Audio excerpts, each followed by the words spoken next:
ఒక చిన్న గ్రామం, ఒక పేద అబ్బాయి, మరొక వృద్ధుడి జీవితం మార్చేసిన ఒక చిన్న సహాయం. ఈ కథ వినాక మీరు కూడా నేను రాములా ఉండాలి అనుకుంటారు. ఆ అబ్బాయి పేరు రాము. రోజూ స్కూల్ నుంచి ఇంటికి వస్తూ రాము చెరువు దగ్గర ఒక తాతయ్యని ఒంటరిగా కన్నీళ్లతో చూశాడు. రాము దగ్గరికి వెళ్ళాడు.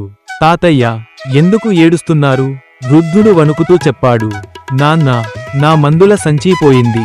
ఇంట్లో నా భార్య ఎదురు చూస్తోంది. రాము ఒక్క క్షణం కూడా ఆలోచించలేదు. రండి తాతయ్య, మనిద్దరం కలిసి వెతుకుదాం. చెరువు దగ్గర, చెట్ల కింద, బండ్ల దారి పక్కన, చివరకు ఒక పెద్ద మర్రి చెట్టు కింద ఆ సంచీ కనిపించింది. వృద్ధుడు కళ్ళలో ఆనందం. నాన్న, దేవుడు నిన్ను ఆశీర్వదిస్తాడు. రాము చిరునవ్వుతో అన్నాడు. మీరు సంతోషంగా ఉండడమే నాకు బహుమతి. ఈ విషయానికి గ్రామమంతా తెలిసింది. గ్రామ పెద్దలు రామును చదివించారు.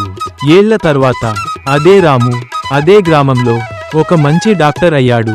ఉచితంగా సేవ చేస్తున్నాడు. ఒకరోజు అతడి దగ్గరకు వచ్చిన వృద్ధుడు ఎవరో కాదు, అదే తాతయ్య.